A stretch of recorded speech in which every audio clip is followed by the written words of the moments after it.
Hey guys, नमस्ते।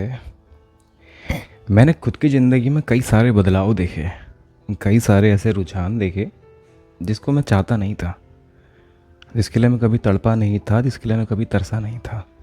कुछ चीज़ ऐसी थी जिन्हें मैं बिल्कुल भी नहीं चाहता था कि वो मेरे साथ बीतें, लेकिन वो हुआ। शायद यही डेस्टिनी है जो घूम घूम के हमारे पीछे आके खड़ी हो जाती है और हमें ना चाह के भी उसे अपनाना पड़ता है।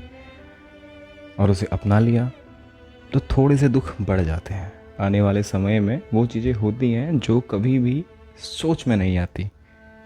शायद ये ऐसा इम्पैक्ट है कि जिसे ना चाह के भी अपने अंदर समाना पड़ता है, हम उसे रोक नहीं सकते।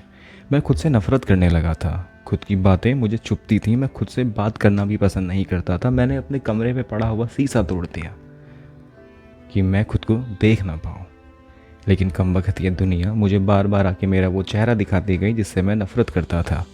मैं नफ़रत अपने उस भाग से करता था जो भाग मैं पीछे कहीं छोड़ के आया था। मैंने लोगों पे विश्वास किया, लोगों को अपना समझा, लोगों के साथ रह के मैं उनके साथ जिया। उस जीने से मुझे अब नफ़रत हो रही है। क्यों? क्योंकि मेरी आंखें खुली थी, लेकिन सारी इंद्रियां उनके वश में थी जो मेरे अपने थे।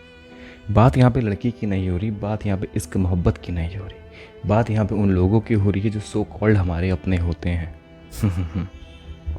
शायद वो दोस्त हो सकते हैं, वो कोई घनिष्ठ मित्र हो सकते हैं, शायद हमारे रिश्तेदार हो सकते हैं, माँ बाप को छोड़ के वो पूरी दुनिया हो सकते हैं जो झाड़ू गड्ढा खोद के जाते हैं और उस गड्ढे को भरते भी नहीं। मेरा जीवन संघर्ष में बीता और उस संघर्ष से मुझे बहुत प्यार है। मुझे खुद से प्यार है, अपने पे एतबार है कि हाँ, मैं करके दिखाऊंगा वो सब चीज़ें जिसकी चाहत मेरे अंदर है। भले वो थोड़ा सा लेट हो, शायद मैं थोड़ा देर से हर चीज़ करता हूँ, शायद मैं आज ना कर पाऊँ, शायद मैं कल ना कर पाऊँ, लेकिन मेरे मरने से पहले, मेरे जाने से पहले मैं वो चीज़ें ज़रूर करके जाना चाहता हूँ जो मेरे दिल के अंदर बैठी हुई हैं।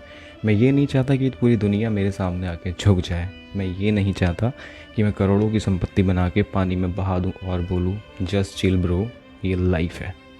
नहीं, मैं वो चाहता हूँ जो मैं करना चाहता हूँ, और जो मैं करना चाहता हूँ वो मैं करूँगा। कितने भी रोड़े ज़िंदगी में आए, उन बहन के लौड़ों को मैं दिखाऊँगा कि हाँ ब्रो, नाम खत्म सिंह है पर बंदा अभी जिंदा है। पैर पे खड़े होकर दिखाएगा, उस पैर पे दौड़ेगा, तुमसे आगे निकलेगा और आगे निकलने के बाद तुम्हें ये बताएगा कि हाँ, just chill bro, this is a life. और यही ज़िंदगी है। और इस ज़िंदगी का सपना हर एक middle class, lower middle class बंदा देखता है। जो मैं कह रहा हूँ तुमसे शायद तुम्हें समझ में नहीं आ रही होगी, क्योंकि अभी तुम्हारी बुद्धि लड़की की फुद्दी में जाके अटकी हुई है। जिस दिन तुम्हारी बुद्धि उस लड़की की फुद्दी से बाहर आएगी तो तुम्हें जीवन समझ में आएगा कि एक्चुअल जीवन है क्या, तुम्हें करना क्या है, what is the show work bro. पर नहीं, हम ये सब चीज़ सोच ही नहीं पाते हैं। मेरी बुद्धि भी उस फुद्दी में जाके अटकी हुई थी जो आज तक मेरे बुद्धि में ही है। मैं इमेजिन नहीं कर सकता उसको।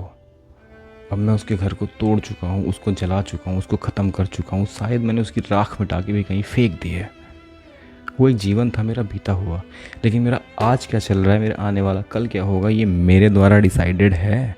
और मैं जानता हूँ कि मैं किस दौर में चल रहा हूँ, मेरे पैरों में कौन सी चप्पल है और नीचे कौन से कांटे जड़े हुए हैं। मुझे कैसे पार करना है, कैसे पार जाना है, किसके कंधे पे सर रख के मुझे रोना है और किसके बाहों में आके मुझे गिरना है, किसके पैरों पे गिर के मैंने आशीर्वाद लेना है और किसके आशीर्वाद से मुझे सुकून मिलेगा, ये सब मैं जानता हूँ। और ये सब डिसाइडेड है। और ये सब डिसाइडेड होना इसलिए ज़रूरी है क्योंकि जीवन बहुत कठिन है।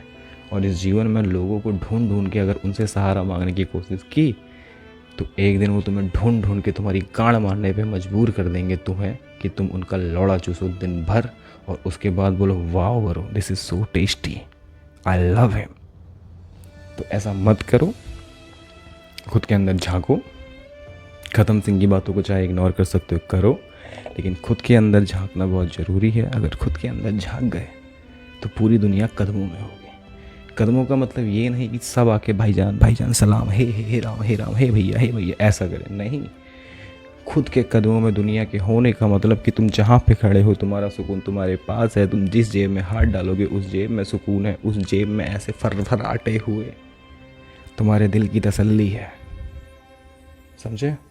ज़रूरी नहीं कि पैसा ही हो तब सुकून आए, 2 वक्त की रोटी मिल जाए ये काफ़ी है, लेकिन दिल में किसी उस झांटू से आदमी की लालसा भरी लालच नहीं होना चाहिए किसी को पाने की, ऐसी लंड भरी जिद नहीं होनी चाहिए जो जिद तुम्हारे ज़िंदगी को तुम्हारे कदमों पे लाके रौंद देगी या रौंद दी जाए।